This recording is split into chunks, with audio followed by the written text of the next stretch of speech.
Hello, my friend. It is Block Wednesday, and we are going to celebrate our fall frolic with our windows open. One of the big things you all said that you know fall is here is when you can crack those windows and have that sort of crisp, wonderful fall breeze coming through the house. I think we say the same thing in spring, don't we? In spring, you know, you want to air out the house when you can finally open the windows again. Fall is the reverse of that. So open the windows is what our block is all about. I had so much fun figuring out the fabrics for this, and I will show you because there were so many combinations that would work, and one that definitely didn't. So I'm going to tell you about that, and you have to stay right to the end because I have a surprise. So you want to see that? And before we go and look at the fabric, I've gotten all of these blocks done from the banana quilt in the Perfect 10 book. So this is the one, and I made one extra row on the bottom. So I cut all of those, for those who like to know time, I cut all of the stuff on Saturday. Then I sewed a few of the blocks, not much. And then on Sunday evening and Monday evening, I spent about 2 hours on each day, and I got all the blocks done. So the next I'm going to do is cut the sashing tonight and start getting them all sashed up so that I can have that instant gratification quilt. All right, let's go take a look at some fabric. This would be the point in time where it would be so nice to have two big design walls. So I've got stuff up on this one. The wreaths are here, so I remember to work on them. Okay, let's talk about the windows open block. I've got basically 3 colors and a light. Looking at the blocks I've already done, I can't get them up on the wall right now without taking something down. So we'll just hold them up. So I've got this one I did last week, the teal, because I'm looking at these colors now as I go along to see what I want to pick, how they're going to work together. The line is beautiful together, so it really doesn't matter a lot how you put it. As long as your bundle looks good, then it's all going to look good together. But sometimes I like to have maybe at least 3 blocks with that black in it. A lot of the blocks with red in it. That was my goal, was to use red in all of them, and then I changed my mind. So, as quilters do, we change our mind. And then here was this one, which also has that. So reds and plummy reds, a little bit of a purpley red. Okay, so I have a bunch of combinations here that I went through before I ended up with what I picked, which I'm filming this before I make it. So you're seeing this as I figure out what I want to do. So I'm going to leave the pattern over here so you can see it. So basically we've got a star point and then 2 great big shapes. So they are really the big color focus of this block with a pop in the middle. I'm going to use this light from the line, and I'll start out with the auditioning red in the middle. So if I had red in the middle, then I was thinking red and green kind of. So I have this orangey color, which is nice. So like this looks really nice. That's a really good combo. What if I did instead yellow there?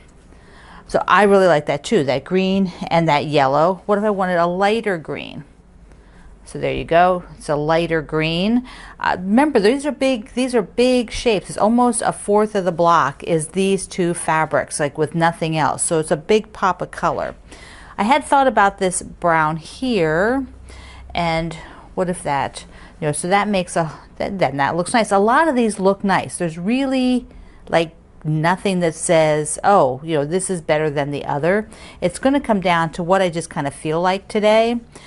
The pop of black in the middle would also work for almost all of these, any combination. The red, there's some I'm going to do that wouldn't work quite as well. So let's switch this over to black, because I started thinking, well, maybe I want to do the pink and brown. Pink and brown is super classic. It's a very it's a palette that's been used a lot through history, and I love pink and brown. But so there's only 2 pinks in this line. But what if I use the other one there? Because I think even though these are both kind of medium, I think the richness of this one looks a little bit better with the brown. Okay, what if I did it with teal? Okay, there you go. Do it with teal. You could have black in the middle. I could have brown in the middle.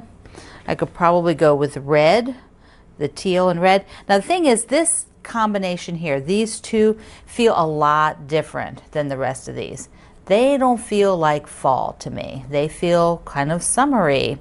So I think I'm going to go back. I'm going to If I want to do pink, I need to do the brown.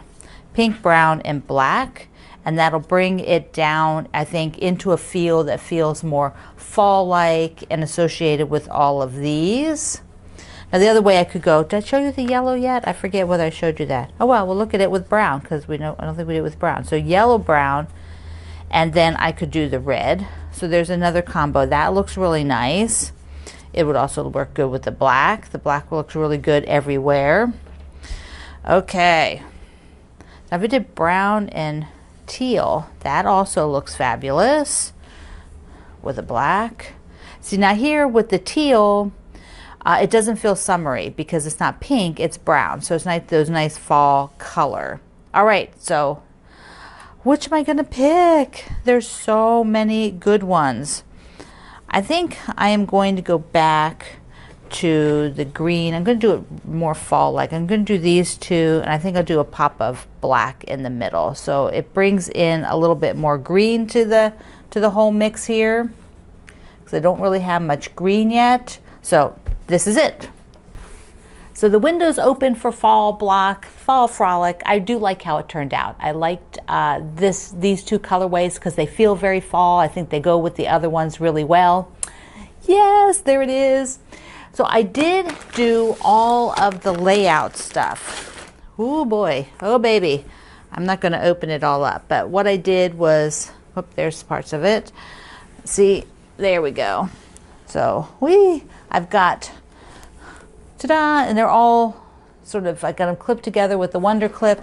I've pulled some of the papers off. I really need to sort of get this out in the evening when I take a little break. Greg and I sit together. I can just pull those papers off, pull the rest of them off. So that's a little process. So if you have not downloaded your layout yet, it is in your supply list. There's a theme there, the layouts with the supply list. So I have that all ready to go. Okay, now I have a surprise because I've decided to go ahead and tell you about the next Block Wednesday. I know, we've only done 5 of this one, but there's just 9 blocks. So we're kind of winding down. It's getting into the season where the mailings take a little bit longer. So if you want to get the same fabric I have and have it for the first Wednesday in January, now I'm going to show it to you and tell you all about the theme. So our next Block Wednesday, which starts the January 5th, the first Wednesday in January, is called Sweet Dreams, and it is all about celebrating desserts. And I have for you today at my article where you download the Fall Frolic block. You can also download, this is the layout and supply list for Sweet Dreams, and it will go until about May 11th. Somewhere in there, I don't know yet when my surgery for my nose will be, but I might have a week where I take a break because that's going on. I may not be up to filming. So I'm still waiting to hear when that appointment will be. Anyway, I digress. Here is the layout, and I'm going to show you the fabric I'm using. I'm using a line called Moonstone, and then some other fabrics with it. And just like all these other sew-alongs, I do a bundle of fabric and then some extra pieces. And this time, most of the extra pieces are going to be used in the layout. And I'll talk about that here in a second when I show you. Okay, here we go, here we go. So Moonstone is just gorgeous. It is designed by my friend Adita Sitar of Laundry Basket. It has pinks and charcoals and grays. I just love it. So these are the fat quarters. Just gorgeous. Come in a little bit here. And a few of these I've got extras of.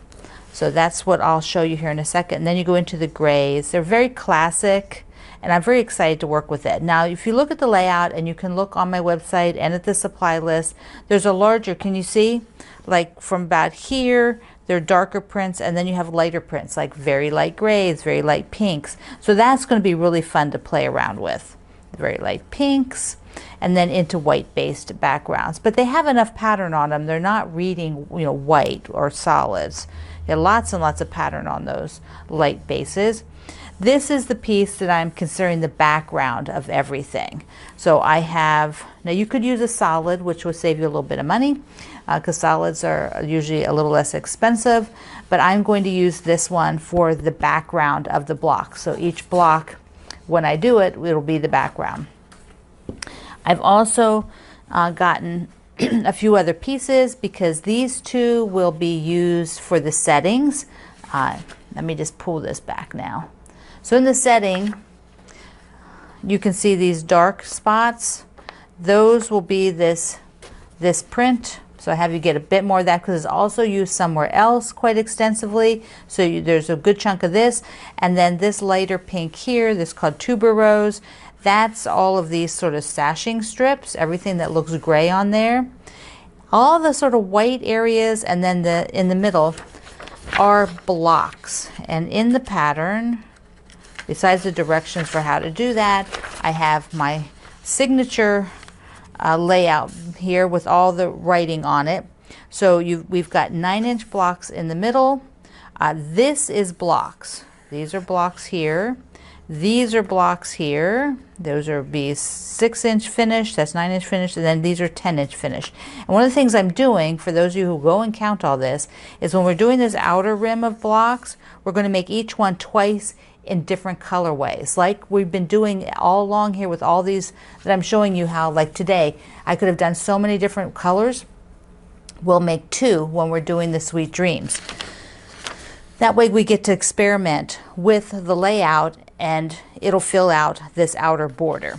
That way we will be finished around May 11th, mid-May. So it'll go from January through mid-May, which is usually how I do my first Block Wednesday, the first one of the year. There's usually 3. The first one's a little bit longer and then the other 2 are a little bit shorter. And that seems to work out for everybody because it gets us through what a large majority of us are in winter and just into hitting spring. And then summer we do a shorter one, and then in the fall we do that again. Okay, all right. So that is the, I'm so excited, Sweet Dreams. Now, if you know there's a song by the name of Sweet Dreams, and I can tell you I've had it running in my head for several weeks now while I've been working on this. I want to show you this big floral from the line too. Isn't that gorgeous? Look at that. Look, it's so yummy. So I got that for my backing. And I may in the end, like I do sometimes, is I may put a little 3-inch border around the whole thing, you know, an extra one. Just depends on how I feel it looks. I sort of like how that frames it up like a picture frame. Ah, nice. Okay, one little mail call I have from Beth. She sent me a bunch of edges and they're fall. So for Fall Frolic, isn't that cute? Look at those candy corns. And the edge with the crow and the pumpkins, so cute. There's a candy corn with like all the different colors, and then some cabins, you know, or RVs, whatever, caravans. The European word, caravans, the British word. My dad's wife is British, so I tend to say things British sometimes, not meaning to. Okay, here we go. Fall Frolic, open those windows while we still can before it's too cold and fall is over. That's had to get that in. So I love you. Mwah. See you online.